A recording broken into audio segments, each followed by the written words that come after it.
What's going on, guys? It's your boy Ethan. Hope you're having a great day. Welcome back to another video on the channel, and today's video we're going to go over a session that we played quite some time ago. We took a trip in Mohegan, I think early January, and played a session or two there. So we're going to go over a session way back then, played some 1-2. This is one of those like sessions and videos I wanted to make when I didn't have anything currently ready, because I haven't been playing a whole lot at Encore, mainly just because I've been caught up at work. So hopefully we can go back to the normal videos and just getting caught up and stuff. But this is one of those videos I just wanted to constantly upload for you guys and make consistent videos. So I'm just having some content here for you guys. Hopefully you enjoy it. It's some hands. Regardless, any session I play in, there's always going to be something interesting. For some reason, I don't know. The interesting spots and interesting hands always occur. So we're going to go over some hands and stuff like that from early January. Hopefully you enjoy it. I'm going to go back to playing an Encore. But for this video, let's get into some of the hands.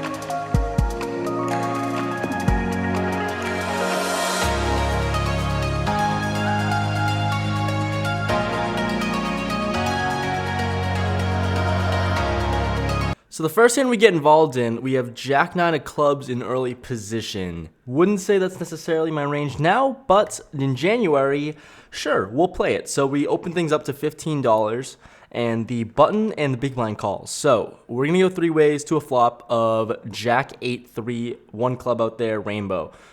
Pretty good flop, Jack high, we'll take it. Action checks to me, going to see about this all the time, to $20, and only the big blind calls. Turn is a 7. She checks, big blind checks to me, and interesting spot where I have a ton of equity and a ton of worse jacks get there and a bunch of draws get there as well. So not really trying to blow up the size of the pot with a bunch of showdown.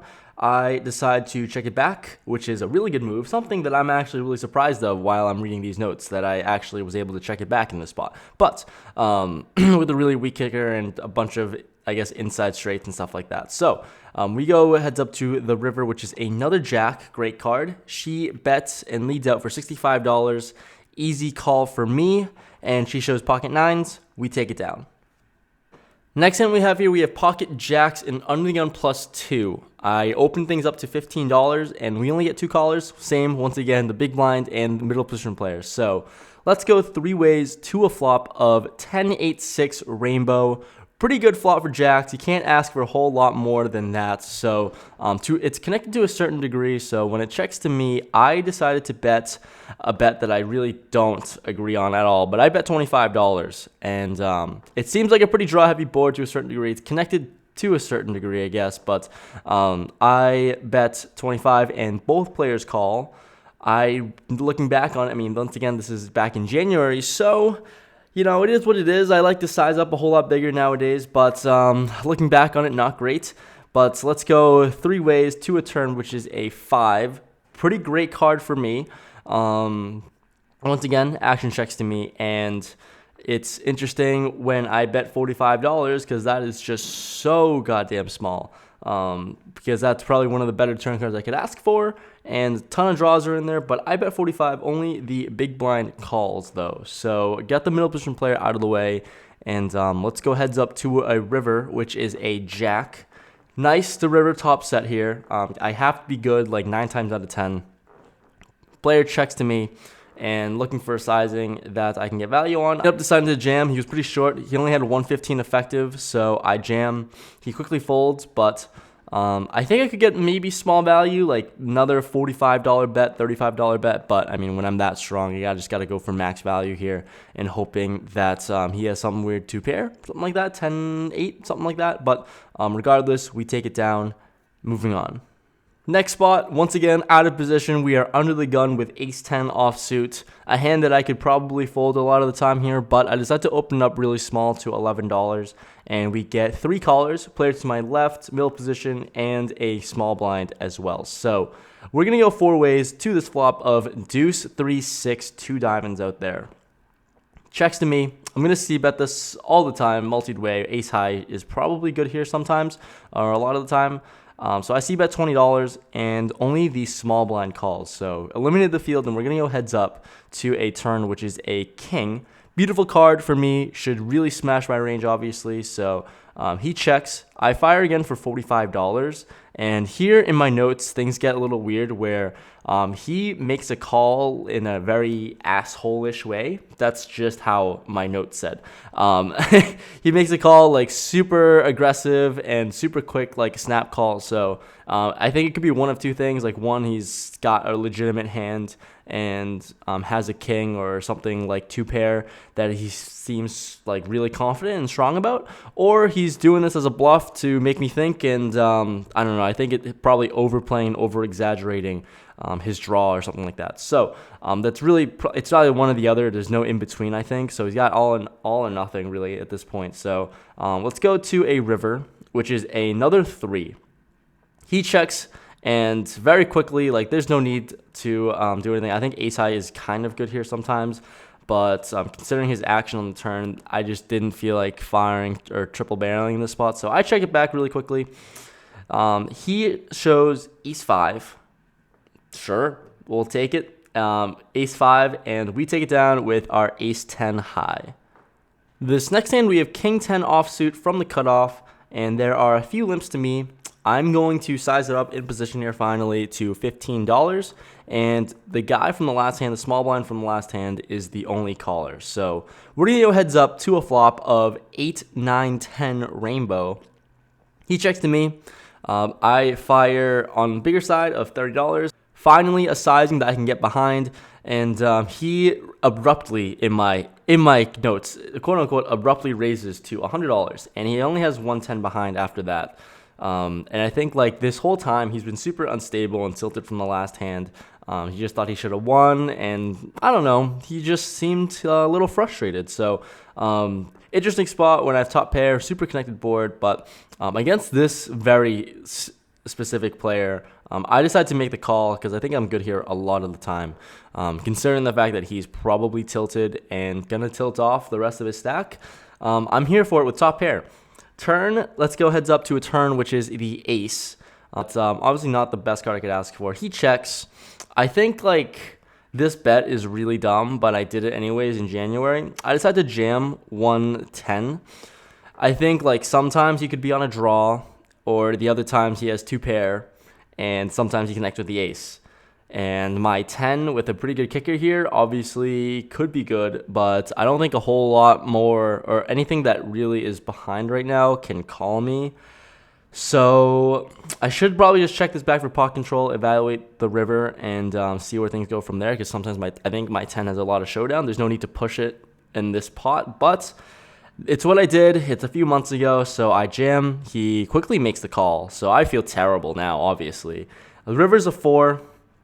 I show reluctantly with my king 10, and he shows a 7. So he was on the draw. We somehow got max value from the draw, and we take it down. Although it worked out, like results-wise, obviously amazing, but looking back on it, like how the whole action happened and how he was, like I think I can definitely just not jam there, because I think a lot of the time I only get calls from worse. But this time, I mean, get calls from better. But this time I got a call from worse, so we'll take that. Last hand we'll go over today, we have ace 10 offsuit in middle position again. There's 2 limpers to me. Ace 10 off, super vulnerable hand. I just had to limp and see a flop as well. So I limp, and the button makes it $15. Early position player and myself make the calls. So let's go 3 ways to a flop of ace, queen, 7, 2 clubs out there. Pretty good flop.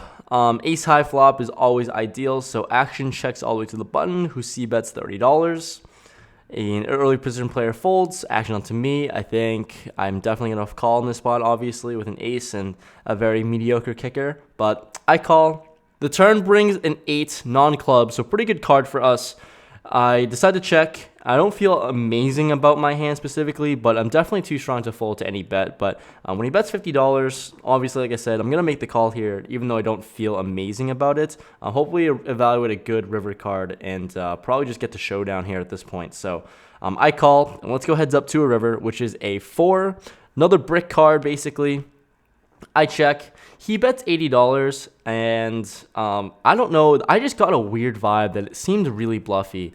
Like, for some reason, I thought the $80 at the time, this is what my notes are, just reading off my notes, but at the time, I really thought that that $80 bet was super bluffy and big for no reason. Looking back on it, it's not at all. It just looks super value-y.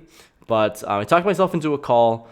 Once again, like, it's just like a spot where I just have to flat, and I think I'm not good here a ton of the time, but have to defend my ace-10. If I fold this, it's just so exploitable. So I call, and he shows 9-7 of clubs for the combo draw, and we take it down. So ace takes it down and ends up having a pretty good session today. Not everybody, but a lot of people. That was my goal in high school. Yeah. Damn it, I'll make it happen in life. Oh, this is amazing. 17. Appreciate it. Wrap up this video. I played about 3.5 hours this session and cashed out for a profit of $616. So really nice to run well and getting some good spots to make money here. I was here on a work trip, which is cool. It was like a baseball convention. I might throw some like very like backlogged cinematics. Really poor quality video, by the way. So I'm just gonna throw it at the end of this video just for the hell of it, because I think it looks cool. And if you really cared that much, then if you're here at the end of this video and you care that much, then sure, I'll give you guys some extra content. It was just a convention for high school baseball, high school coaches, and I was there for work. So that's all it was. Also, if you guys are still here at the end of this video, click down the links below if you want to check out Preflop Apparel, coming out with some new designs. Check out some of the different designs, and if you like the